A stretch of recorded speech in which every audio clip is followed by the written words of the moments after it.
요한일서 3장 6절 한 절마다 같이 함께 보겠습니다. 시작. 그 안에 거하는 자마다 범죄하지 아니하나니 범죄하는 자마다 그를 보지도 못하였고 그를 알지도 못하였느니라. 아멘. 한 번 더 기도할게요. 사랑의 주님,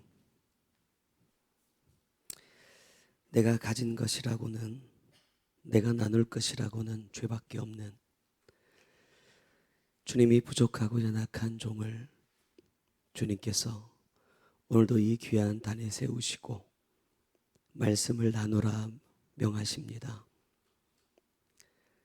내가 가진 것이 아무것도 없을 때에 주님이 주신 것을 온전하게 나눌 수 있을 텐데 내 안에는 아직도 여전히 죄로 가득하고 주의 말씀을 향한 불순종과 주님의 뜻을 향한 그것에 대항하고자 하는 내 의지, 내 혈기가 아직도 내 안에 충만함을 봅니다.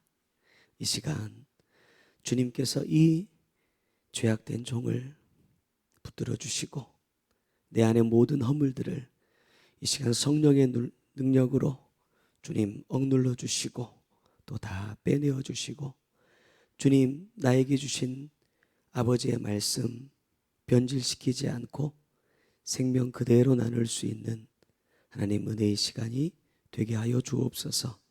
사모하는 마음으로 이 자리에 함께 참여한 주의 사랑하는 종들과 주의 사랑하는 자녀들 이 시간 붙들어 주셔서 오늘도 그들의 심령 가운데 각각 필요한 말씀의 빛으로 비추어 주시고 이 말씀의 빛이 비추어질 때마다 주님 내 안에 죄와 허물들이 하나님 낱낱이 드러나게 하시고 이 죄에서 속히 돌이키는 것만이 내가 사는 길임을 다시 한번 깨닫고 주의 말씀 붙잡고 주님 기뻐하시는 삶으로 하나님 유턴할 수 있도록 역사하여 주옵소서. 모든 말씀 예수 그리스도 이름으로 감사하며 기도드렸습니다. 아멘. 오늘 주신 말씀을 가지고 그 안에 거하는 자라는 제목으로 말씀을 나누려고 합니다. 오늘 우리 성도들이 많아가지고 꼭 우리 교회 예배 드리는 느낌입니다. 많다 해봐야 몇 명 안 돼요. 한 손으로 헤아려요. 지금 이 시점에서 제 머릿속에 가득 많은 부분을 차지하고 있는 게 뭐냐? 수련회입니다. 수련회를 담당하고 있기 때문에 제 머릿속에 온통 수련회로 가득 차 있어요. 말씀을 준비하던 중에 주님께서 제 마음속에 이런 생각을 떠올려 주셨어요. 수련회가 뭘까? 수련회가 뭘까? 여러분 수련회가 뭐예요? 뭘 수련해요? 심신을 수련하는 수련회. 수련회를 생각하면서 제가 제 경험들을 쭉 돌이켜 보니까 이런 모습들을 참 많이 봤던 것 같아요. 부모님들이 이제 수련회 출발하는 당일에 아이들 데리고 교회에 딱 와요. 그러니까 이런 말을 제일 많이 하셨어요. 야, 뭐 많이 받고 와? 은혜 많이 받고 와. 그런 말들을 하면서 아이들을 떠민 이렇게 다 격려하면서 보내는. 그런데 그 부모의 그 응원을 받으면서 교회 안으로 들어오는 아이들의 표정은 썩었어. 가기 싫은데 억지로 가. 난 진짜 이 수련회 같은 거 가기 싫은데 부모님 때문에 할 수 없이 가는, 정말 우리가 흔히 하는 표현으로 도살장에 끌려가는 짐승 마냥 진짜 밝고 기쁨에 차서 감격에 차서 기대를 가지고 밝은 표정으로 오는 애들은 거의 임원 몇 명, 그죠? 뭐 회장 부회장 이런 애들 몇 명. 그리고 나머지는 다 정말 썩은 표정으로 와요. 그럼 이 애들을 이제 데리고 가야 되는 내 입장은 어떨까? 그러면 저한테 또 와서 이러죠. 목사님 저희들 잘 부탁드립니다. 이번 수련회 때 우리 애들 꼭 은혜 받고 오게 해주세요. 이런단 말이에요. 저는요 그런 걸 좀 싫어해요. 그래서 그냥 이렇게 얘기했어요. 은혜는 평상시에서 집에서 받는 거지 무슨 갑자기 교회 와가지고 은혜를 받아요. 제가 부모님들한테 제일 많이 했던 얘기가 그거예요. 아, 목사님 저희 애들 잘 부탁합니다. 연초가 되면 항상 이런 인사를 받거든요. 그럼 제가 이렇게 얘기하죠. 제가 잘 부탁합니다. 집에서 제발 좀 애들 좀 잘 좀 관리하세요. 교회에 겨우 일주일에 한 번, 1시간 보내주면서 나보고 어떻게 하라는 얘기냐. 그러려면 차라리 일주일 내내 보내주든지 아니면 우리 집에 살게 해주든지. 그럼 내가 어떻게 할 수 있잖아요. 일주일 내내 자기가 데리고 살다가 겨우 한 번 나한테 딱 보내놓고 나보고 잘 부탁한대. 그럼 내가 어떻게 알아? 그럼 제가 마음대로 해도 돼요? 그럼 또 그건 아니야. 학원도 가야 되고 봉사활동도 가야 되고 뭐도 다 해야 돼. 자기가 할 거 다 하고 나서 남는 시간 겨우 내서 교회 겨우 보내는 거야. 그러면서 목사한테 잘 부탁한대. 제가 그런 인사는 하지 말라 그랬어. 왜? 그렇게 애들 보내봐야 달라져요? 안 달라져요? 안 달라집니다. 저도 안 달라졌거든. 수련회를 딱 갔다 오면 이런 현상들이 벌어지죠. 갑자기 애들이 은혜를 받았대. 은혜를 받았다는 증거가 뭐예요? 저처럼 약간 목에서 쉰소리가 나야 돼. 왜? 기도 좀 했다는 얘기거든. 그럼 딱 갔다 오자마자 애들이 저한테 이래요. 목사님, 저 오늘 저녁부터 철야하면 안 돼요? 하지 마. 철야하면 안 돼요? 저 새벽 예배 나오면 안 돼요? 나오지 마. 사람이 안 하는 짓 하면 어떻게 돼요? 죽을 수 있어. 평상시에 네가 그냥 하던 대로 해. 근데 애들이 그런 말도 안 들어. 갑자기 막 새벽 예배를 나오기 시작하면서 막 이제 새벽 예배 마치고 자, 찬양 딱 틀어놓고 자 우리 기도하고 자 이렇게 돌아갑시다. 그럼 갑자기 저쪽에서 주여 이래. 누가? 은혜 받은 애들이 갑자기 모여. 그러니까 부모님들은 괜히 또 뭐야? 좋아. 아, 수련회 갔다 오더니 우리 애들이 변했구나, 달라졌구나 막 엄청 기도하는데 그 다음 날이 되고 그 다음 날이 되고 그 다음 날이 되면 어떻게 되죠? 주여 소리가 점점점 작아지고 주여 하던 애들이 점점점 사라져.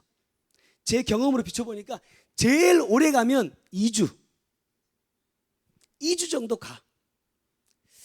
제가 고민에 빠진 거죠. 교회 학교에서 가장 많은 예산을 들어가는 것이 뭐냐면 성경학교와 수련회거든요.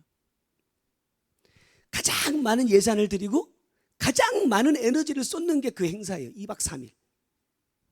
근데 그 2박 3일에 모든 에너지를 다 쏟아내었는데도 불구하고 전체 예산의 3분의 1 가까이를 쏟아 부었는데도 불구하고 아이들이 겨우 1주에서 2주 정도밖에 은혜를 유지할 수 없다면 이거 해야 되나? 제가 생각할 때 이랬어요. 어느 해인가 제가 수련회 하면서 한 1,000만 원 정도 쓴 적이 있었어요. 차라리 이 돈으로 애들이 아침에 교회 올 때마다 10,000원씩 주면 어떨까? 여러분 어떻게 생각하세요? 야, 다음 주부터 지각하지 않고 9시 전에 교회 오면 10,000원씩 준다. 이러면 애들이 언제 올까요? 아마 교회를 달려올 겁니다. 친구들 막 깨워가지고 야, 우리 10,000원 받아야지 이러면서 막 올 거예요. 제가 고민에 빠졌어요. 수련회를 차라리 하지 말고 애들한테 돈을 줄까? 나빠요 이게? 먹고 쓰는데 1,000만 원 쓰느니 그냥 교회 열심히 오는 애들 10,000원씩 주는 게 나빠요? 뭐가 더 나빠요? 그런 고민을 아예 해보신 적이 없죠? 그러면 총동원주의라면서 막 냉장고, TV 이런 거 선물 주는 거는요? 달라요?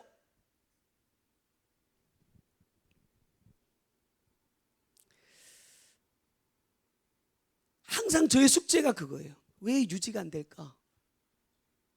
왜 은혜를 받았는데 이 은혜가 지켜지지 않을까? 이곳에 와서 제가 깨달은 게 뭐냐면 말씀은 반드시 삶으로 완성해야 된다는 거예요. 입술로 완성하는 게 아니고 생각으로 완성하는 게 아니고 내 마음의 다짐으로 완성되는 게 아니고 내가 깨달은 것, 내가 다짐한 것, 내가 결단한 것은 반드시 내 삶으로 행할 때 뭐가 돼요? 내 것이 된다 이 말이에요. 아이들이 수련을 통해서 은혜 받으면서 막 말씀 나눌 때 얼마나 은혜 받아요. 기도하면 얼마나 부르짖어요. 그런데 그렇게 뜨거웠던 그 마음들이, 저는요 아이들 수련회를 봉고차를 딱 이렇게 운전을 하면서 이랬어요. 적어도 은혜를 받았다면 하루 정도는 가요를 좀 끊어보는 게 좀 어때? 아이들이 수련회를 오면서도 이어폰을 다 꽂고 오거든요. 뭘 들을까요? 찬양을 듣는 아이들은 거의 없습니다. 가요를 들어. 수련회 장소로 가는 동안에도 계속 이어폰에서는 가요가 들려. 얼마나 또 크게 듣는지. 그 제가 그랬어요. 야, 그래도 우리 하나님 만나러 가는 건데 그래도 이럴 때만이라도 좀 찬양 들으면 안 돼? 그래서 제가 한 번은 수련회 말씀 나누다가 이랬어요. 수련회에서부터 집에 가는 시간까지 가요를 만약에 듣는다, 그럼 내가 그 휴대폰 부셔버릴 거야. 예전에 제가 말을 엄청 거칠게 많이 했거든요. 그래서 제가 설교하러 올라가기만 해도 우리 사모님이 조마조마했어. 부셔버릴 거야. 더 심한 말로 했어요. 엄청 순화시킨 거예요. 그러니까 애들이 뭐 그래, 설마 그러겠어? 이래. 수련을 딱 마치고 운전하고 딱 가는데 뒤에서 쿵짝쿵짝 이 소리가 들려. 누구야? 이리 줘. 딱 줘요. 제가 그 자리에서 휴대폰을 초기화시켜 버렸습니다. 한 번 더 걸리면 그때 이제 부셔버릴 거야. 그러니까 이제 애들이 갑자기 꽂고 있던 이어폰들을 쓱 빼고는 어떻게 해요? 자기 시작해. 그러니까 차라리 자라. 제 마음속에 그래요. 분명히 이곳에서도 우리가 제 나름대로는 엄청난 은혜를 받고 있는데 아이들은 둘째치고 왜 내 자신이 받은 은혜들이 유지가 되지 않을까?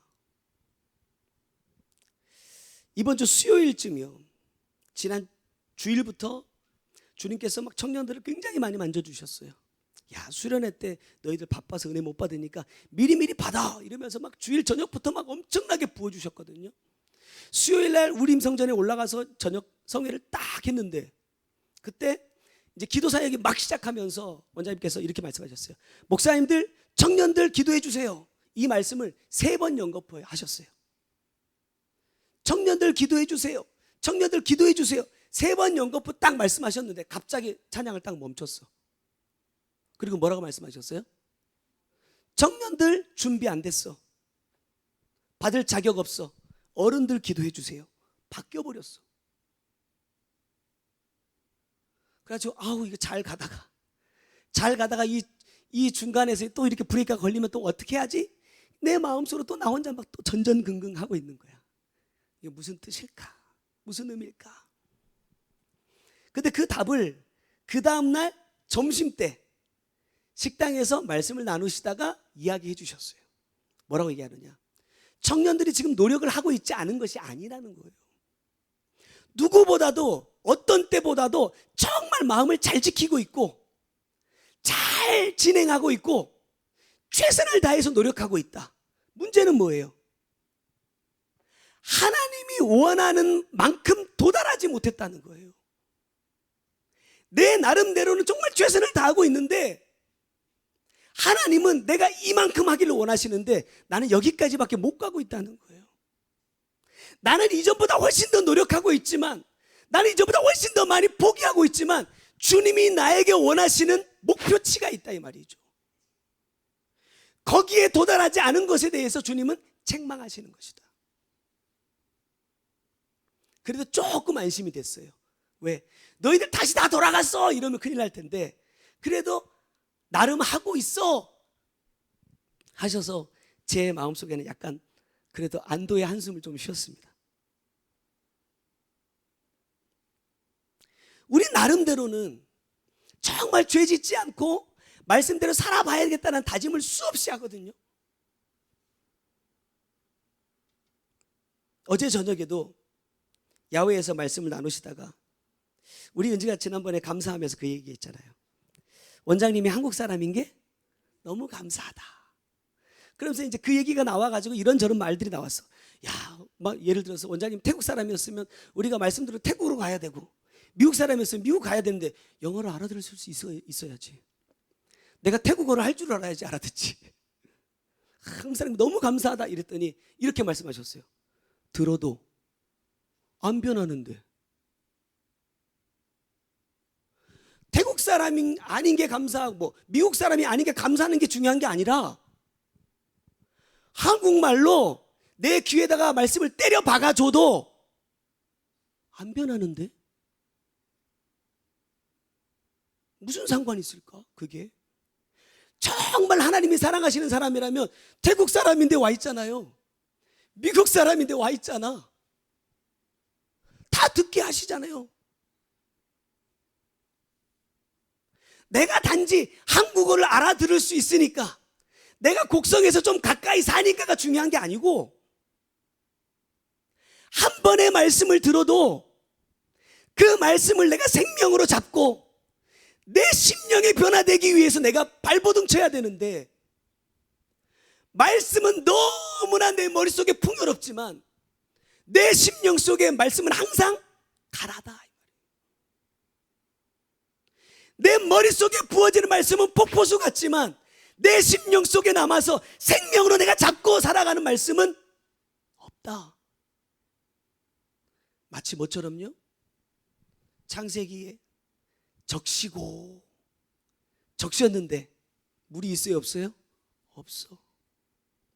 다 스며들어서 땅 속으로 흘러버리는 그 말씀으로만 내가 갖고 있다면, 여러분 이렇게 되더라고요. 제가 청년들하고 그런 얘기를 잠깐 나눴어요. 목사로 말씀을 나누는 게 참 힘든 이유 중에 하나가 뭐냐면, 이 사역 안에서 원장님이 나누셨던 말씀과 같은 본문을 설교할 때 굉장히 부담스럽다. 왜죠? 다른 말하면 틀렸다고 하니까.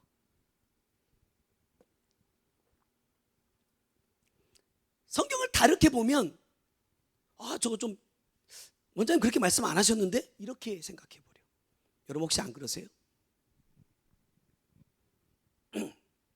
이번에 김대성 목사님 오셔가지고 삭개오에 대한 말씀 나누실 때, 물론 그 말씀 자체도 너무 좋았지만 제가 그 말씀을 들으면서 깨달았던 건 뭐냐면요, 여러분 혹시 성경에다가 이렇게 표시해 놓으신 분들이 있으신가요? 저는 그런 표시가 좀 있는데, 원장님이 풀어내셨던 그 말씀의 단어들과 전혀 다른 것들을 이렇게 착착착 피해가면서 다른 말씀들을 풀으셨어요. 저는 그걸 보면서 이렇게 느꼈어요. 이것만이 아니야. 성경은 보는 각도에 따라서, 또 말씀을 받아야 되는 사람, 또 말씀을 받는 사람에 따라서 다 다르게 나갈 수 있어. 그 사람의 수준에 맞게. 근데 우리는 딱 거기다 고정시켜 놓고, 제가 매번 말씀드리지만 솔직하게 지금 우리가 받고 있는 말씀은요, 내 영의 수준으로 받을 수 있는 말씀 아닙니다. 우리가 말씀 들으면서 와, 이게 이런 뜻이었어? 내가 평생 말씀 읽고 말씀 붙들고 씨름한다고 그게 깨달아질까요? 내가 그 말씀을 들었다고 해서 그것이 마치 내 말씀인 것으로 착각하면 안 돼요. 그것을 내 말씀으로 만들기 위해서는 반드시 그 말씀을 붙잡고 내가 삶으로 이루을 때 내 말씀이 되는 것이지. 아무리 주의 종이 우리의 수준의 눈높이에 맞춰서 말씀을 준다 해도, 제가 아이들을 키워보니까 그래요. 아무리 얘가 이해할 수 있게끔 내가 설명을 해도 전혀 못 알아들 때가 있어. 근데 얘가 크니까 대충 말해도 알아듣더라고요. 내가 얼마만큼 성장했는지 내가 나를 봐야 돼요. 내가 정말로 이 말씀을 받을 수 있는 자인지. 저는 이래요. 주님을 만날 때마다 더 깊은 영의 세계를 보여준다. 더 깊은 영의 세계에 주님을 만난다. 항상 그렇게 말씀하시는데, 여러분은 어떠세요? 여러분도 매일 더 깊은 영의 세계를 경험하고 계십니까? 내가 이전에 알지 못했던 더 놀랍고 넓고 깊은 그 하나님을 여러분은 경험하고 계십니까? 내가 만약에 그러하지 못하다고 한다면요, 아무리 말씀을 받아도 솔직하게 말씀드리면 의미가 없어요. 하나라도 내 말씀을 붙잡고 내가 따라가야 되는데 솔직하게 저를 보면 잡는 게 없죠. 제가 이 말씀을 준비하면서 어디를 본문으로 삼아야 될까 기도하는데 어디를 해야 될지를 모르겠는 거야. 어제 저녁에 말씀 끝나고 청년들하고 1시 50분까지 유아실에서 간식도 먹고 잠깐 말씀도 나누고, 그래서 다시 말씀 준비하기 위해서 중위층으로 올라가서 3시까지 있었어요. 3시까지 말씀 주시면 하고 안 주시면 자야겠다. 3시가 딱 됐는데 아무런 반응이 없어서 내려왔습니다. 내려와서 자고 8시에 다시 올라갔어요. 그러면 제가 깨달은 게 그거예요. 머릿속에 아무 생각이 없어. 아무런 말씀도 떠오르는 게 없어. 제가 그래요. 야, 내 성경 속에 그렇게 많은 메모가 되어 있는데, 내 성경 속에 이렇게 많은 것들이 표시가 되어 있고, 진짜 예전 같으면 이거 아무것도 없이 이것만 들고 올라가도 이거 보면 다 말씀 전할 수 있을 것 같았거든요. 근데 내가 정말로 주님께서 나에게 주시는 말씀을 나누려고 나름 기도하다 보니까 여기 써 있는 게 아무런 의미가 없는 거죠. 왜? 나에게 주시는 말씀이 아니니까. 지금 나에게 필요한 말씀이 뭘까? 이 시점에서 내가 받아야 될 주님의 말씀이 뭘까? 내가 주님께 묻는데 답 안 해주면 안 하는 게 맞죠. 내가 억지로 할 수 있어요. 제 아이패드 안에도 설교가 40편이 넘게 있어요. 내가 보고 이거 좀 괜찮았어, 우리 성도들 반응이 좀 좋았어, 찾아서 할 수 있어요. 허락이 안 되는 거, 허락이. 왜? 지나가 버린 건 생명이 아니니까. 내가 그 말씀을 들었기 때문에. 그래서 제가 하나님이 도와주지 않으면, 하나님께서 내게 말씀을 열어주지 않으면 나는 정말 아무짝에도 쓸모없는 인간이구나. 제가 다시 한번 깨달았어요. 그걸 딱 깨달으면서 제가 주님께 이래요. 주님, 나 깨달았어요. 뭘 깨달아요? 아무짝에도 쓸모없는 인간이라는 걸 내가 깨달았어. 하나님 너무 감사합니다. 그랬는데 그때부터 말씀을 보게 하시는 거예요. 하나님이 가장 기뻐하는 건 뭐다? 내가 누구인 줄 아는 거예요. 내가 죄인인 것을 알고, 내가 무익한 자인 것을 알고, 하나님의 은혜가 없으면, 하나님의 도우심이 없으면 아무것도 할 수 없는 자라는 것을 주님 앞에 고백하는 것을 가장 기뻐하시는 것 같아요. 그래서 오늘 이 말씀을 주시면서 어떻게 하면 내가 주님 안에 거하는 자가 될 수 있을까? 오늘 본문 말씀에도 그 안에 거하는 자마다 그랬거든요. 이번 수련의 주제처럼 예수와 합한 자가 되려면, 주님 안에 거하는 자가 되려면 어떻게 해야 될까? 간단하게 말씀 나눌게요. 첫 번째는요, 내가 하나님의 사랑을 받는 자녀임을 잊지 말라. 본문 안에 그 안에 거하는 자마다 범죄하지 아니하나니 그래요. 주님 안에 있으면 죄를 짓지 않는다는 말이죠. 그럼 나는 어떨까? 주님 안에 있는 사람이라는 증거는 범죄하지 않는데요. 그럼 나는 범죄가 막 사람들 막 때리고 막 돈 뺏고 죽이고 막 이런 게 범죄입니까? 주님께서 우리 가운데 항상 주시는 거 뭐예요? 가장 많이 듣는 말이 뭐예요? 판단하지 마라, 정죄하지 마라. 근데 정말 이게 쉽지 않은 것 같아. 수년을 들어왔는데도, 수년째 듣고 있는데도 이게 안 돼요.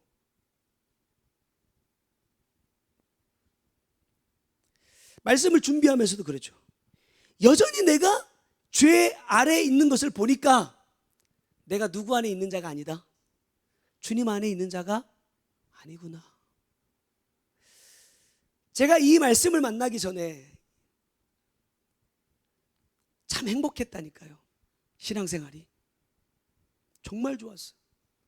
나름대로 인정도 받고 사랑도 많이 받고 또 복음이 또 얼마나 좋습니까? 야, 진리 안에 자유해. 아무것도 매이지 마. 가지고 막 내 마음대로 사역하고 막 입이 얼마나 험한지. 그냥 학생 애들 설교하면 욕도 막 하고 막 이랬어요. 욕도 하고 막 말도 얼마나 험하게 해. 애들도 막 20대 때 결혼하기 전에 애들 막 쥐어 패고. 왜? 교회 안 나온다고. 교회 안 나온다고 맞아본 사람 있어요? 옛날 어른들이 교회 간다고 맞았다는데 우리 제가 있던 애들은 교회 안 나온다고 저한테 맞았어요. 그러니까 제가 얼마나 많이 때렸냐면 딱 교회를 안 나와. 그럼 제가 아파트 입구로 딱 갑니다. 전사님 지금 아파트에 와 있다. 그럼 바로 튀어내려와야 돼요. 안 그러면 죽는 거야. 그러니까 애들이 결석을 안 해. 그러니까 좋은 줄 알았어. 이렇게라도 교회 나오게 하면 되는 거 아니에요? 출석률이 올라가는데 애들 예배 태도가 제가 딱 한번 올라가서 눈만 한번 부라리면요. 졸아요? 그런 거 있을 수 없는 일입니다. 내가 잘하는 줄 알았어. 왜? 남들 볼 때 분위기가 좋잖아요. 믿습니까? 그러면 애들이 아멘!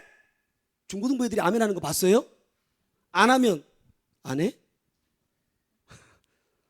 아멘 해야 천국 가. 다시 믿습니까? 내가 원하는 소리가 나올 때까지.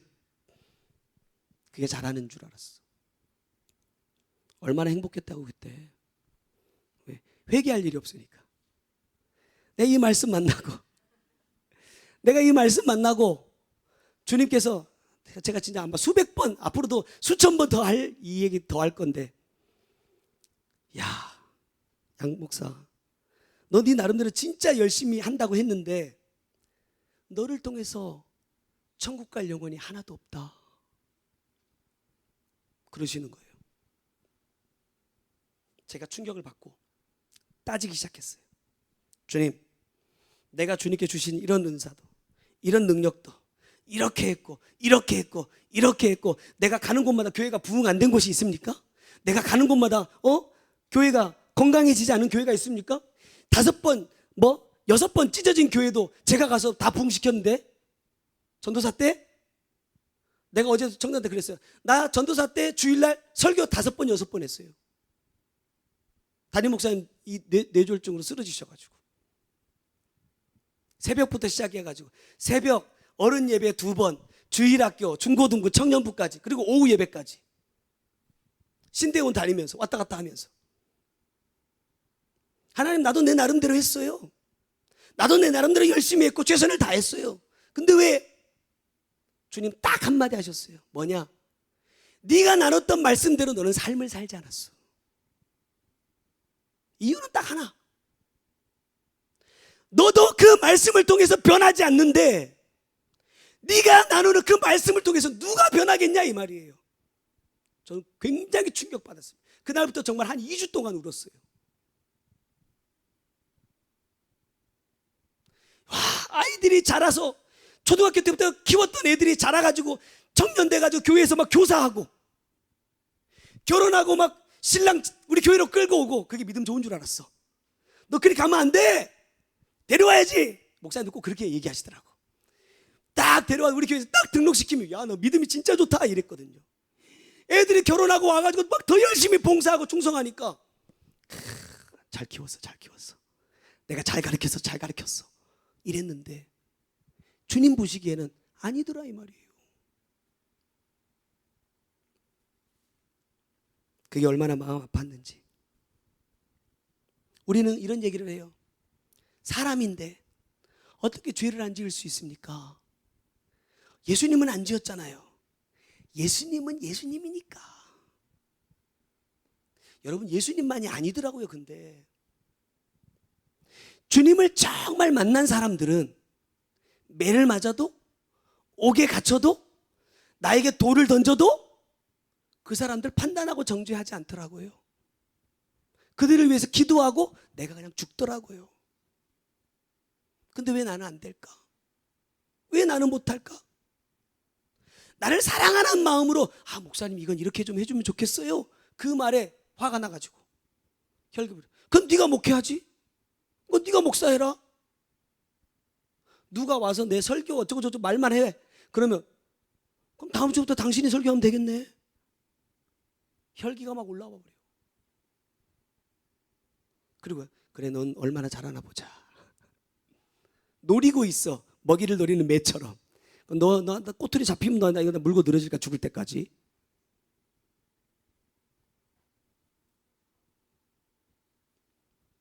우리는 연약하고 또 의인은 없다고 말씀하셨으니까 죄에 넘어질 수밖에 없겠지만 제 경험을 보니까 정말로 내가 죄 짓지 않으려고 몸부림칠 때가 있더라고요.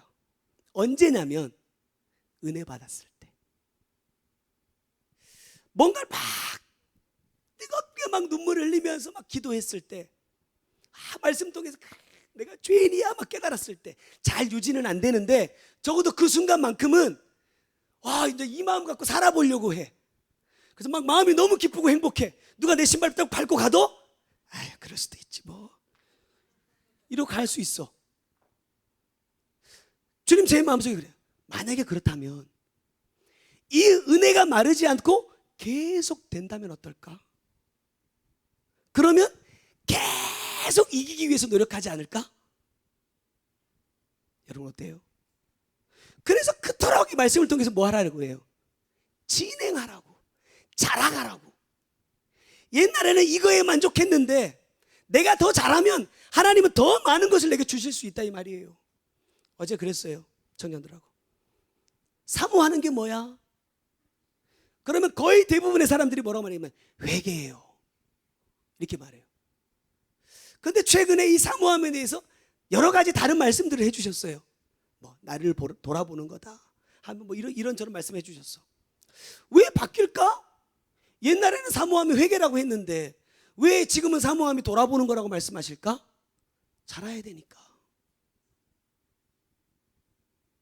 죄 짓기 전에 먼저 나를 돌아봐야지. 맨날 죄만 짓고 언제까지 그거 회개만 하고 살 거예요? 지금 왜 안 될까? 내가 왜 이 문제에 매여 있을까? 생각하면서 더듬어 찾아가서 그 문제의 원인을 딱 찾아내라 이 말이죠. 왜? 여기서 물 호수 잡고 있어도 저기 앞에서 수도를 잠그지 않으면 계속 나올 수밖에 없어. 내가 꺾어서 막는다고 해도요, 수압 때문에 어딘가 반드시 터지게 되어 있어. 근원을 잠그면 되거든요. 죄도 마찬가지잖아요. 찾아가야 되는데 계속 나는 지금 현재의 내 문제에 허덕이고 있어. 이거 해결하는데 급급하고 있어. 이제 뭐라? 자라가라는 거. 자라가라. 이제 그런 문제들이 죄라는 것을 알았고 그 죄를 하나님께서 너무너무나 싫어하신다는 걸 알았다면 그 죄가 계속해서 나를 사로잡지 못하도록 근원으로 찾아가서 그 문제들을 해결하는 자가 이제 돼야 되지 않겠냐 이 말이에요. 1절 말씀 보면 보라 아버지께서 어떠한 사랑을 우리에게 베푸사 하나님의 자녀라 일컬음을 받게 하셨는가. 우리가 그러하도다. 그러므로 세상이 우리를 알지 못함은 그를 알지 못함이라. 그래요. 하나님께서 나에게 어떠한 사랑을 베푸셨는지 아는 사람이라면 적어도 그것을 깨닫게 된 그때만큼은 뭐예요? 이제 정말 죄짓지 말아야겠다. 주님이 기뻐하는 삶을 살아야겠다 라는 마음은 가질 거라는 거지. 근데 왜 넘어지느냐? 이걸 잊어버리기 때문이에요. 오늘 아침에도 말씀을 준비하다가 문득 생각이 나서 청년들에게 단체 문자를 보냈습니다. 이번 수련회에 정말 주님을 만나고 싶은 사람, 주님이 정말 만나고 싶다고 말씀하시는데 정말 깊이 주님을 만나고 싶은 사람, 이것만 조심하면 돼 라고 하시면서 5가지를 가르쳐 주셨어요. 뭐예요? 자, 말 조심, 생각 조심, 보는 거 조심, 듣는 거 조심, 마음 조심. 이 5가지를 매일 기억하고 내 자신을 돌아보는 사람과 이 주신 말씀을 잊어버리고 조심하지 않은 사람의 결과는 이제 전날 나타날 겁니다.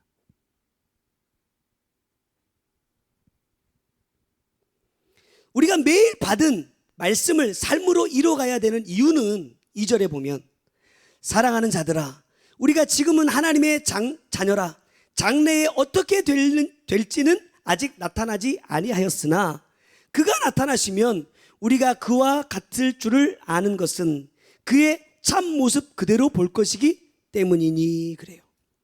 여러분 여기에서 우리의 장래에 어떻게 될지 안다 모른다? 모른다. 근데 솔직히 여러분 다 알고 계시잖아요. 그냥 내가 하나님의 자녀면 시간만 지나면 내가 죽고 나면 주님이 오시기만 하면 내가 주님을 본다? 주님같이 된다가 아니에요. 그 사이에 뭐가 있어요? 장래에 어떻게 될지 모른다 그래요. 그런데 그 주님과 똑같이 되려면 그 주님의 참 모습을 보려면 뭐 해야 된다는 얘기예요? 내가 하나님의 자녀인 것이 유지가 돼야 된다는 얘기죠. 그게 되지 않으면 하나님의 자녀가 아닌 거예요.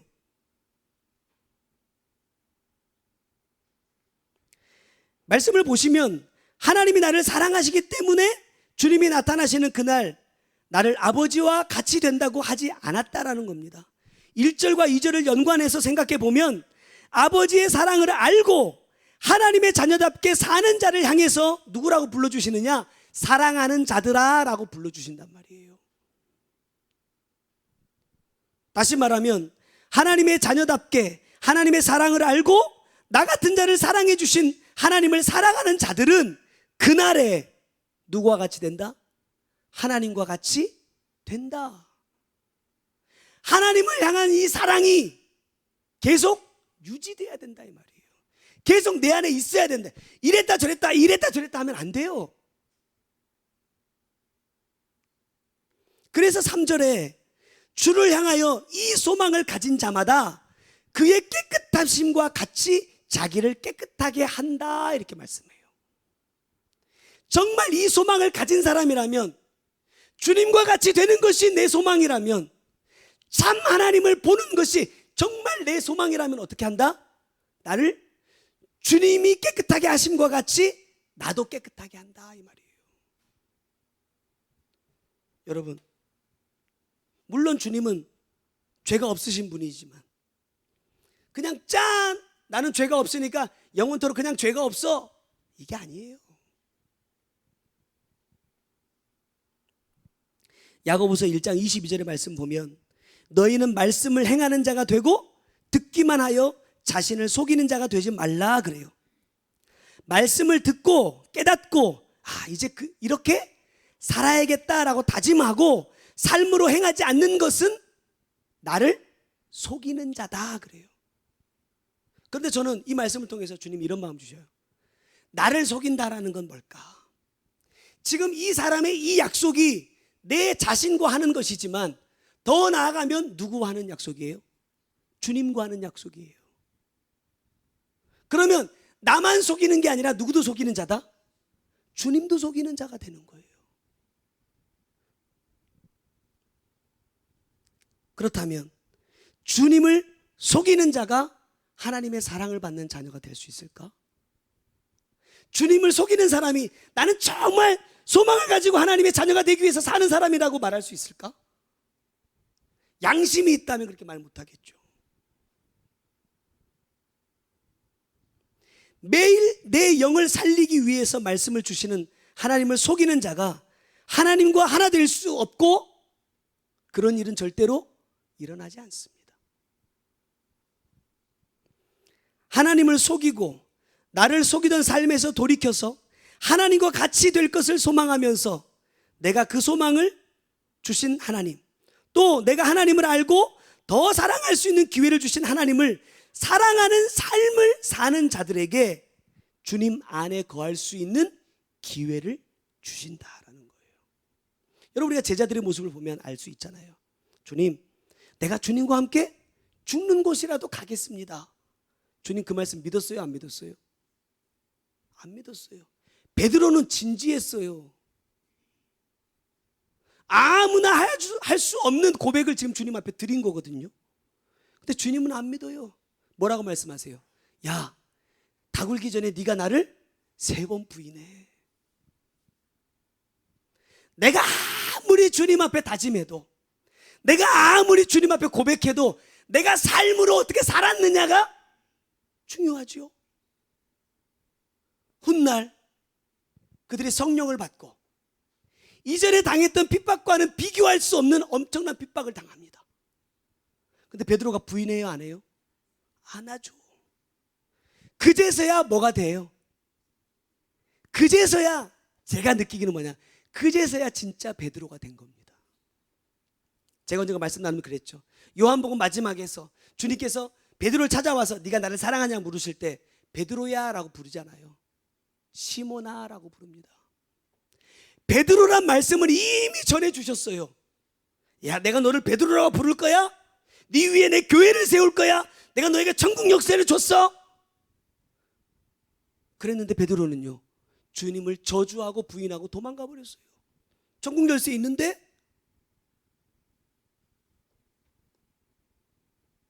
하나님이 어떠한 말씀을 내게 주셨느냐가 중요한 게 아니라 그 말씀이 내 것이냐가 중요하지. 그 능력이 내 것이냐. 여러분, 능력도 병을 고치고 귀신을 쫓아내도 주님 모른대요. 왜죠? 너 좋으려고 한 거니까. 우리가 이 사역 만나고 처음에 오신 분들이 굉장히 당황한 것 중에 하나 뭐냐면, 막 너무 기도가 받고 싶어. 그래서 원장님 오시면 원장님 저 기도 좀 해주세요. 그러면 뭐라고 말씀하세요? 주님이 허락하시면 한대.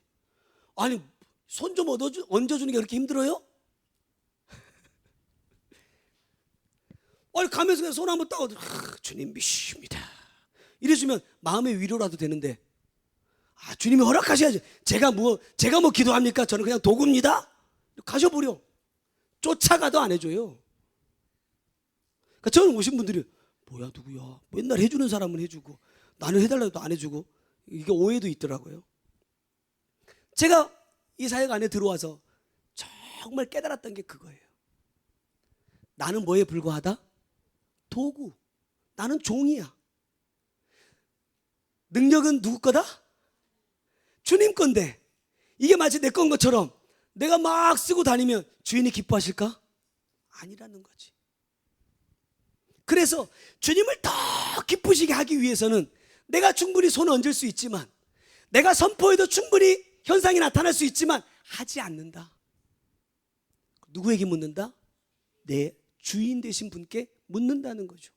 그래서 그분이 허락하실 때만 한다. 여러분, 이게 굉장히 단순한 것 같지만 여러분, 아무나 그렇게 하지 않더라고요. 저도 제 나름대로 사역 만나기 전에 정말 사역으로 대한민국에서 방귀깨나 낀다는 목사님들 밑에서 저도 있었거든요. 저도 많이 따라다녀 봤습니다.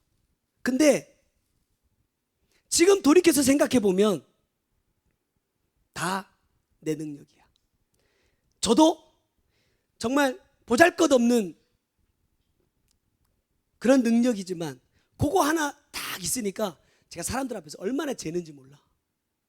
우리 중고등부 아이들 막 그 수련회 가고 막 이러면 기도할 때요, 막 진짜 막 내가 하나님인 것처럼 기도할 때도 지금 막 애들 막 이렇게 안고 하는데, 그때는 어떻게 하냐면, 멋있죠? 능력 하나 가라.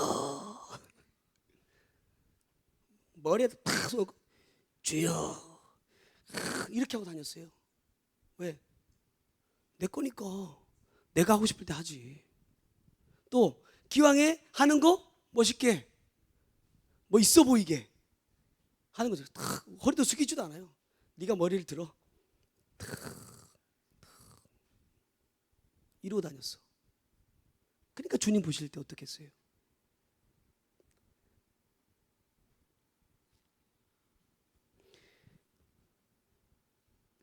하나님을 속이고 나를 속이던 삶에서 돌이키지 않으면 여러분, 뭐가 없냐? 기회가 없습니다. 기회. 언제까지 하나님께서 우리에게 기회를 주실까요? 언제까지 기다려 주실까? 이런 말을 참 많이 들었어요. 하나님이 모르시는 게 아니다. 다만 기다려 주시는 거다. 책망을 듣지 않으니까 야단을 맞지 않으니까 하나님도 모를 거라 생각하고 안심하고 있어. 왜? 내 마음 사람들은 모르거든요. 내가 여기 와서 이렇게 하면 내가 막 굉장히 막 그 괜찮은 사람인 것처럼 얼마든지 보일 수 있어요. 주님은 내 속을 아시고. 가끔 그럴 때가 있어. 여러분도 느끼시겠지만 아무리 내가 앞에서 관심을 받아보고 싶어서 막 이렇게 안달을 해도 눈길조차 주지 않을 때가 있어. 내가 정말 주님 만나고 싶어서 막 기도를 하는데 막 옆에 사람 막 굴러다니고 막 난리가 났는데, 덤블링하고 난리가 났는데 나만 고요해. 이럴 때 너무 힘든 거지. 우리 집사님이 그랬어. 아무도 자기한테 관심이 없대. 그래봐야 그래 담임 목사라고 와서 기도해 준 사람 담임 목사밖에 없대. 아무 나한테 관심도 없고 기도도 안 해주고 그런다고 언제 와서 나한테 얘기하더라고. 그런데 그때 일이 벌어졌어. 생전 말 한 번 안 건든 사람들이 갑자기 막 말을 걸어. 깨닫게 해주시는 거지. 뭐만 안 했을 뿐이야. 말만 안 했을 뿐이지. 티만 안 냈을 뿐이지. 다 보고 있었어. 다 관심 가지고 있었어. 언제쯤 다가갈 수 있을까? 언제쯤 내가 이 말을 해야 될까? 보고 있는 거지. 그러면서 깨닫는 거지. 아, 그게 아니었구나. 사람이 너무 미련한 게 뭐냐면 꼭 가르쳐줘야, 짚어줘야 알아. 좀 이렇게 둘러 말하면 좀 알아야 되는데, 단에서 말씀 막 주시면 아, 예찬아 그렇게 하면 안 돼. 그러면 아, 예지한테 하는 말이구나 이렇게 들어야 되는데, 예찬아 그래서 예찬이만 알아들어. 예전에 아유 우리 예찬이 왜 저러지? 이러면 안 된다 이 말이에요. 지난번에 여기서 둠빔에서 사역하실 때 막 사람들 막 하시고, 그러니까 이래. 아, 막 저 사람들은 막 이러고 저러고 하는데 나는 아무런 느낌도 없어가지고, 목사님 내가 어떻게 해야 될까요? 그래. 왜 그래? 예를 들어서 야 주님 우리 재은이에게 불을 주세요 이러면 어떻게 하라고? 땡기라고. 누구 걸로? 내 걸로. 제가 이랬어요. 야, 나 그때 저 구석에 앉았어. 그날따라 한 번도 안 굴렀어. 이상하게 한 번도 안 굴렀어. 근데 희한하게 앞에서 말씀 나누시면서 막 천국 얘기하고 막 설명하실 때 눈만 감고 있었어. 눈만 감고 앉아 있는데 그걸 주님께서 다 보여주셔. 왜? 사모해. 다른 사람에게 선포하셨을지라도 아, 이건 나 들으란 말이야. 왜 듣게 하셨겠어요 그 말을. 아, 이건 나한테 선포해 주실 말씀이야. 저 사람 못 보면 내가 땡겨버리면 돼. 그냥 더 내가 봐. 하나님께 막 나는 하나님께서 부어주시면 나는 막 선포할수록 나는 굴러다니면 다른 사람 말 못 듣거든요. 왜? 내 정신이 없어가지고. 근데 정신 말짱하게 앉아있으니까 사람들은 저 사람이 굴러다니고 있지만 은혜는 내가 다 받아. 난 너무 좋았어. 왜 다른 사람들 받고 있을 때 구경만 해? 내 건데. 제가 그렇게 얘기한 적이 있어요. 여러분, 하나님의 사랑 받고 있습니까? 아니면 받았었습니까? 아, 지금 내 삶을 돌아보니까 하나님 나를 별로 안 사랑하는 것 같고, 옛날에는 진짜 하나님 나 사랑해서 막 엄청 쓰셨는데 지금은 그냥 그저 그런 것 같아. 어떻게 하면 하나님의 사랑을 다시 받아볼까? 여러분, 그게 아니더라고요. 저요, 세상에 나가면 정말 볼품없는 목사입니다. 상가 3층에 교회에 있어요. 성도 몇 명이나 되게? 몇 명 안 돼요.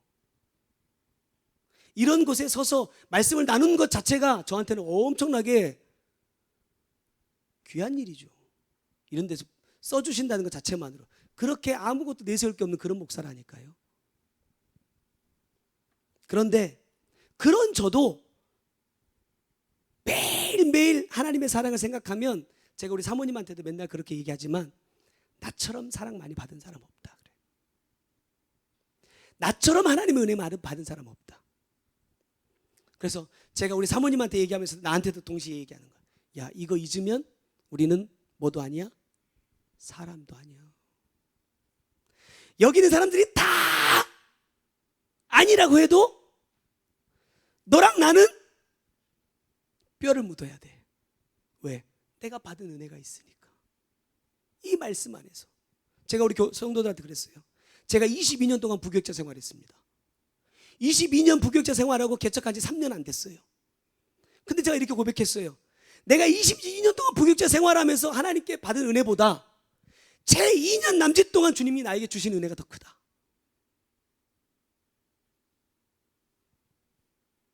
육으로 보면 물론 자랑할 것도 있지만 육으로도 자랑할 것도 있지만 사실 사람들에 비하면 정말 아무것도 아니거든요. 근데도 내가 헤아려 보니까, 생각해 보니까 너무너무 많아. 잊지 말자. 이 사랑 잊지 않으면 주님 안에 거할 수 있다. 자, 둘째로 마지막입니다. 죄를 없애고 날마다 깨끗한 자가 되기 위해서 노력하라 그랬습니다. 4절입니다. 죄를 짓는 자마다 불법을 행하나니 죄는 불법이라. 그래서 주님은 이 죄를 없애기 위해서 5절에 말씀하십니다. 그가 우리 죄를 없애려고 나타나신 것을 너희가 안 하니 그에게는 죄가 없느니라 그래요. 주님이 이 땅에 오신 이유가 뭐예요? 죄를 없애기 위함이래요. 죄를 없애주시기 위해서 하신 것이 뭐냐? 십자가를 지신 겁니다. 그런데 이 분명한 것은 주님도 십자가를 지기까지의 과정이 있었다는 거예요. 그냥 이 땅에 딱 오셔서 십자가 딱 지고 끝낸 게 아니라 십자가를 지기까지 주님도 기도하셔야 됐고 주님도 여러 가지 과정들을 겪어내셔야 되는데 그 모든 과정을 한마디로 요약하자면 저는 이렇게 얘기해요. 말씀 가운데 우리가 항상 받은 거지만 뭐예요? 말씀대로 오셨고 말씀대로 사셨고 말씀대로 죽으셨기 때문에 말씀대로 부활하시고 말씀대로 승천하시고 말씀하신 대로 다시 오신다 이 말이에요. 주님의 삶은, 주님의 사역은 한순간도 말씀에서 벗어나지 않는다. 주님이 죄를 짓지 않을 수 있는 비결이 뭘까? 바로 이거예요. 예를 들어서 주님께서 빛이 있으라 그랬는데 빛이 안 생기면 어떻게 될까요? 그건 하나님의 말씀이 아닌 거예요. 하나님의 말씀은 반드시 선포되면 그대로 되는 것이 하나님의 말씀입니다. 여러분, 부족한 종을 통해서 오늘 나누어지고 있는 이 말씀, 또 목사인 내가 말씀을 준비하면서 정말 성도들이 이렇게 살기를 바라는 마음으로 나눴던 이 말씀, 이게 정말로 하나님의 말씀이라면 내가 먼저 그 말씀대로 되어 있어야 된다 이 말이에요. 내가 그 하나님의 말씀대로 되어 있지 않으면 그건 하나님의 말씀이 아닌 거예요. 사람의 말이지. 사람의 말을 전하면서 하나님의 말씀대로 살라고 하니까 역사가 나타나는 거죠. 빛이 있으라 하시면 빛이 있었고가 돼야 보시기 좋은 거예요. 그러면 내 삶을 보면 나는 하나님의 이 말씀을 통해서 양 목사 이렇게 살아야 돼, 이렇게 살아야 돼, 이렇게 살아야 돼 말씀하시는데 내 삶에서 그대로 되고 있나? 내 삶 속에서 그대로 된 일화가 없으면 주님 보시기 좋은 게 아니에요. 주님 보시기 좋은 것이 아닌 모든 것은 뭐냐? 죄라 이 말입니다. 왜? 말씀대로 되지 않았기 때문에. 그 죄가 내 안에 있어. 내가 그 죄 안에 있는 이유는 뭐냐? 말씀대로 가지 않기 때문에. 말씀대로 살지 않기 때문에. 저도 할아버지, 아버지, 저 3대 목사를, 할아버지는 장로님, 아버지는 목사님, 저도 목사. 어려서부터 신앙으로 정말 매 많이 맞아가면서 죽도록 두드러 맞아가면서 신앙을 몸으로 배웠습니다. 몸으로. 말씀을 많이 아끼셨어요. 왜? 매를 때리는데 힘드니까. 그러면서 이렇게 사는 것이 정말 주님께서 기뻐하시는 거다. 그래서 솔직히 이제 어르신들은 다 그랬겠지만 주일날 어디 간다 상상도 할 수 없었고, 주일날 어디 가게 가서 뭐 물건을 산다? 그거 들통나는 날에는요 죽는 날입니다. TV를 본다? 상상도 할 수 없는 날. 강제 금식. 아니 금식하고 싶으면 당신만 하시면 되잖아. 전 가족 금식이야. 그 아기 때부터 나는 주일이면 강제 금식이었어. 나는 먹고 싶은데. 왜? 주일에 가서 신나게 뛰어놀아야 되니까. 주일학교 가면 막 다 이렇게 뛰어노는 거잖아요. 레크레이션 막 하고. 나 또 앞에서 율동도 해야 되는데 힘이 없어서 팔이 안 올라가. 강제 금식. 내가 원하든 원하지 않든 어쨌든 아버지의 신앙의 기준에 따라서 내 나름대로는 했어. 근데 제가 나름대로 사춘기가 딱 왔거든요. 우리 장로님, 권사님도 나 어린 시절 다 알고 계시니까. 제가 고등학교 때 진상이었습니다. 진상. 노래 부른다고 진짜 우리 장로님, 권사님 모르실걸? 내가 술은 또 얼마나 많이 마셨는데. 술도 먹고 머리도 기르고. 승마바지 아세요? 승마바지? 보라색 승마바지에 황금색 조끼를 입고 다녔습니다. 교복이 없던 시절이라. 상상해 보세요. 만약에 내 아들이 그러고 다닌다면 나 진짜 감당하기 힘들 것 같아. 근데 고등학생 된 내 아들이 노래 부른답시고 막 머리를 길러대지를 않나. 제 방에는요, 여러분 지금 생각해도 아주 끔찍해요. 그 헤비메탈하는 그 팀들 포스터, 그걸 방에다 막 붙였다니까. 연예인들 막 붙이는 것처럼. 거기에 보면 막 귀신같이 분장하고 이렇게 하고 이런 사진이에요. 그런 것들을 붙여놓으니까 내가 밤마다 과위 눌리고 그렇게 살았다니까요. 밖에 나가면, 교회 가면 고등부 회장 고등부 회장, 자 우리 기도합시다, 찬양합시다, 할렐루야 하고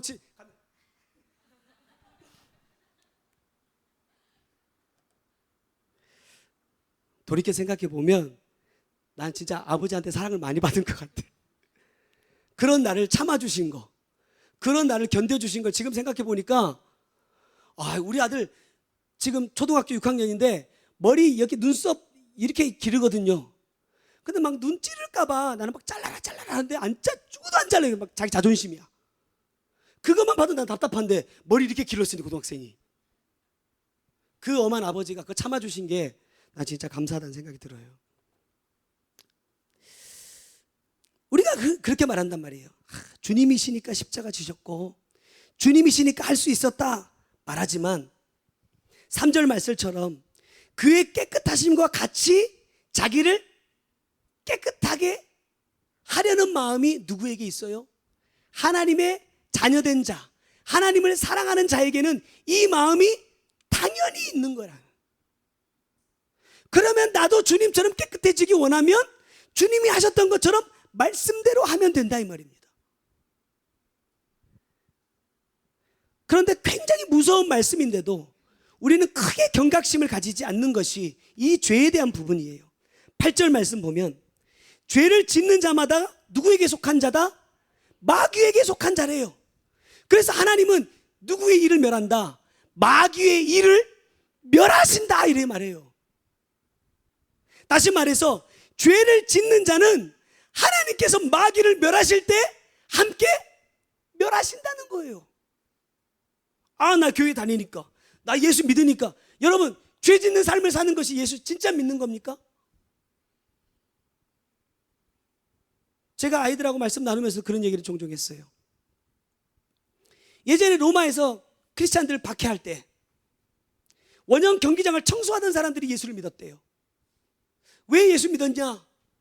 역사는 뭐라고 얘기하느냐면 맹수들을 굶주려가지고 며칠씩 배를 꼴쫄쫄 굶겨가지고 예수 믿는 사람 운동장에다 풀어놓고 이제 그 짐승들을 푸는 거예요. 마음껏 먹어라. 그러니까 보통 사람들 같으면 사자나 호랑이가 막 굶주려가지고 달려오면 도망가야 되는데 예수 믿는 사람들이 어떻게 했냐면, 야 우리 도망가면 마음 변한다. 어떻게 했냐면 서로 이렇게 팔을 꼈어. 삥 둘러서 팔을 끼고 나를 향해서 달려오는 그 맹수를 지켜보는 거예요. 근데 이 맹수들의 특징이 뭐냐면 막 내장을 물어 뜯는 게 아니라 목을 물어. 목을 물고 숨이 끊어질 때까지 기다립니다. 그러면 그 순간의 고통이 어떻겠어요? 그래서 목은 댕강 떨어져 나가고 이제 살을 뜯어먹고 가는 거예요. 배불리고 나면. 그 시체를 치우는 사람들이 와서 딱 보니까 목이 떨어져 나가고 붙어있지만 덜렁덜렁한 그 사람들의 얼굴이 너무나 평안하더라 이 말이에요. 그렇다고 꼭 천국 갔다 이런 얘기는 아니에요. 너무나 평안해. 어떻게 이 맹수가 나를 죽이고 달려오는 이 상황 앞에서 두려움 없이 이렇게 행복한 표정으로, 이렇게 평안한 표정으로 죽을 수 있을까? 이유가 뭘까? 그래서 궁금해서 하게 된 게 뭐냐면, 이 사람들이 믿는 예수 나도 한번 믿어봐야겠다 하고 믿게 됐다는 거예요. 여러분, 나는 어떨까요? 내 삶은 어떨까? 주님은 분명히 죄를 짓는 자들, 마귀에게 속한 자들은 마귀의 일을 멸하실 때 함께 멸하신다고 말씀하고 있는데, 나는 그것을 두려워하고 있는가? 9절 보십시오. 하나님께로부터 난 자마다 죄를 짓지 아니하나니 그래요. 이는 하나님의 씨가 그의 속에 거함이요 그도 범죄하지 못하는 것은 하나님께로부터 났음이라. 씨가 여러 가지 의미가 있겠지만 저에게 주시는 것은 말씀입니다. 하나님의 말씀이 내 안에 있다고 한다면 뭐 하지 못한다? 죄를 짓지 못한대요. 내가 죄를 짓는 이유는 뭘까요? 말씀이 내 안에 없기 때문이라는 거예요. 10절. 하나님의 자녀들과 마귀의 자녀들이 드러나나니 무릇 의를 행하지 아니하는 자나 또 그 형제를 사랑하지 아니하는 자는 하나님께 속하지 아니하니라. 내가 아무리 나 하나님께 속한 사람이라고 말해도 드러나게 돼 있다. 결국엔 드러난다. 내가 주의 이름으로 귀신을 쫓아내고 병을 고쳐주고 내가 가난한 자들 도와주고, 여러분 이런 일 하고 있습니까? 여러분 이런 능력 있습니까? 하나님께 그런 능력을 받아서 그런 능력을 행하고 그런 놀라운 기적을 일으켰어도 내가 너를 모른대요. 왜죠? 내가 원하는 대로 했기 때문에. 하나님의 능력 가지고 내가 주인 행세했기 때문에. 하나님이 이토록 싫어하시고 다 멸하겠다고 엄포를 놓으시는데도 여전히 죄 가운데 있는 나를 보면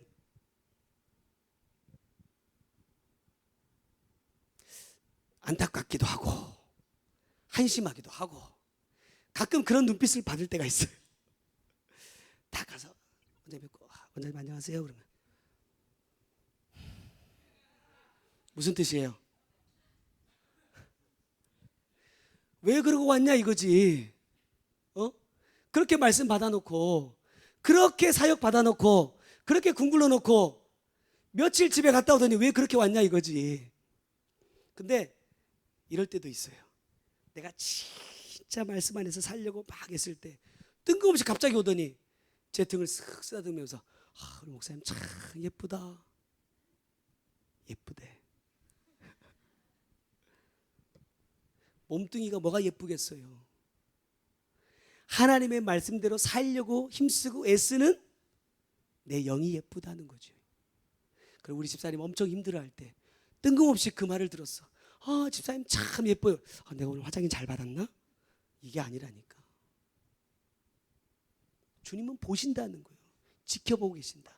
네가 말하는 믿음이라는 것이 진짜인지 가짜인지, 네가 말하는 신앙이라는 것이, 네가 말하는 사랑 진짜인지 가짜인지 내가 지켜본다 이 말이에요. 왜? 드러나야 되니까. 내가 털어보면 결국에는 알곡은 떨어지고 쭉정이는 날아가요. 털기 전까지는 똑같아. 여러분 자신할 수 있습니까? 내가 정말 하나님을 사랑하는 사람이라고 자신할 수 있습니까? 내가 정말 하나님의 자녀라고 자신할 수 있습니까? 내 삶을 보면서? 여러분 그럴 수 있을지 모르겠지만 저는 내가 죄를 미워한다고 말하면서도 죄 짓지 않아야 된다고 말하면서도 계속 죄 아래에 있는 이유는 뭐냐? 히브리서 12장 4절에 보니까 너희가 죄와 싸우되 아직 피 흘리기까지는 대항하지 아니하고 그래요. 뭔가 처절한 생명을 건 전투를 치러야 할 것처럼 보이죠. 간단하게 한마디로 말하자면 주님이 십자가에 죽으신 것처럼 나도 죽으면 된다. 바울이 고백한 것처럼 내가 그리스도와 함께 십자가에 못 박힐 때 누가 산다? 내 안에 주님이 사신다.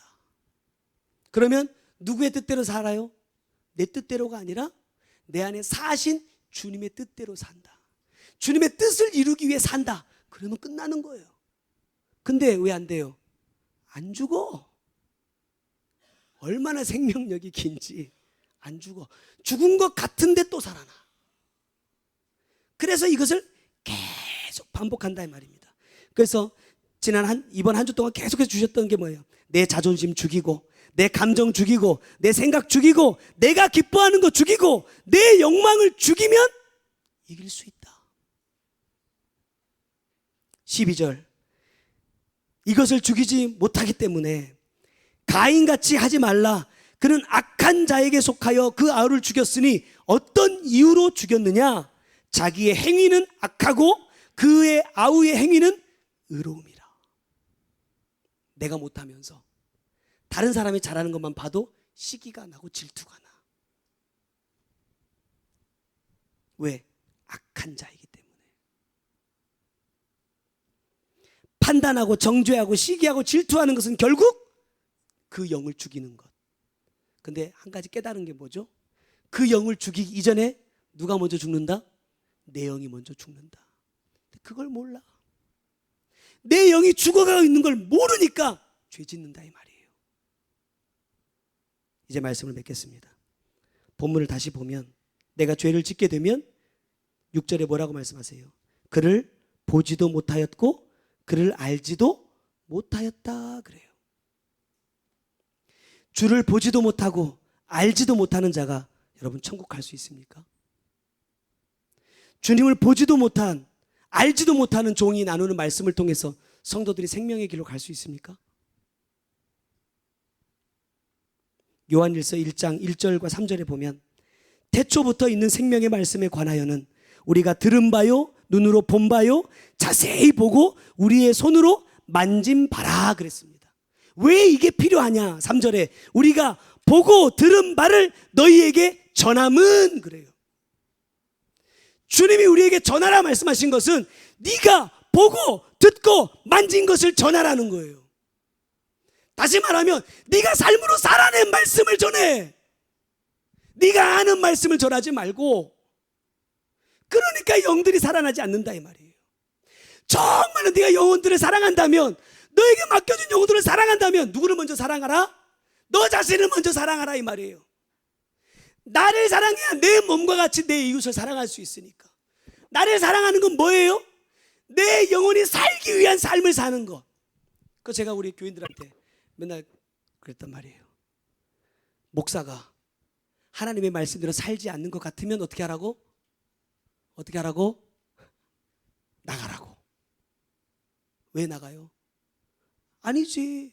우리 목사님 바로 잡아달라고 기도해야지. 우리 목사님 살려달라고 기도해야지. 그럼 같이 죽는 거야. 왜? 자기가 무슨 능력이 있어서 날 살려.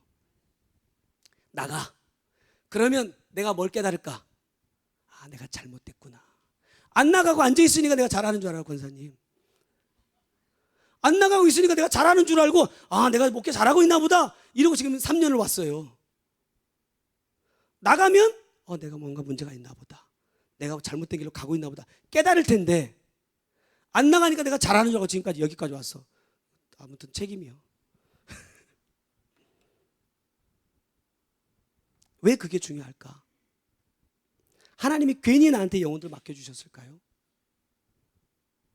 저는 우리 교회 성도들이 몇 명 안 되지만 지난주에 우리 교회 성도가 저한테 이런 얘기했어요. 목사님, 우리 교회 성도들도 그렇지만 센터에서 맡겨주신 청년들도 목사님에게 맡겨주신 영혼들인가 봐요. 알면 기도해야지. 알지만 말고 기도해줘야지. 그러니까 내가 부담이 더 확 왔어. 왜? 한두 명이 아니야. 우리 교인보다 훨씬 많아. 정말로 내가 주님께 부르심을 받은 종이라면, 내가 하나님을 사랑하는 사람이라면, 내가 정말 하나님의 자녀라고 한다면 죄 짓지 마세요. 저한테 하는 말이에요. 나도 맨날 죄 지으니까. 죄짓지 말자 양 목사. 죄짓지 마세요. 왜? 하나님이 싫어하셔. 하나님께 가까이 갈 수 없고 하나님과 하나 될 수 없어요. 저와 여러분이 당장은 안 되겠지만, 당장은 너무 힘들겠지만, 내가 100%였다고 한다면 여러분 1%만 이깁시다. 그리고 내일은 2% 너무 과하죠. 1.1%. 이렇게 해서 0.1%씩이라도 우리가 이길 수만 있다면 가는 거예요. 이게 살아있는 거지.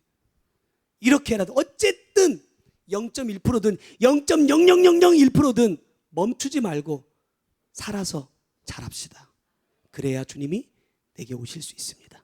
기도하겠습니다. 사랑의 주님, 주님, 솔직하게 저도 말씀대로 살지 못하고 있지만 주님, 또 제 자신도 이 말씀 앞에 그러한 자가 되기를 원하는 마음으로 말씀을 준비하게 하시고 나누게 하셨으니 주님, 먼저는 내가 이 말씀을 받는 자가 되기 원합니다. 내가 먼저 이 말씀대로 사는 자가 되기를 원합니다. 그래서 우리가 함께 말씀을 나눴던 이곳에 있는 모든 주의 자녀들이 이제 말씀 생명으로 받고 죄와 싸워서 이기는 자들이 되게 하시고, 죄와는 점점점 멀어지게 하시고 주님과는 점점점 가까워질 수 있는 역사가 우리 가운데 일어나게 되기를 주님 간절히 소망합니다.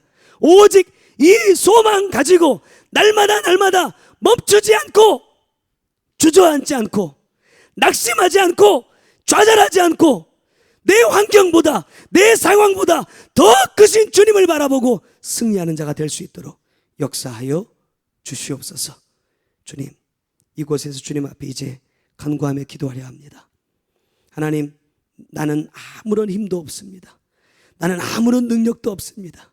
주님께서 만져주지 않으시면, 주님께서 역사해 주지 않으시면, 주님, 마른 막대기만도 못한 나입니다.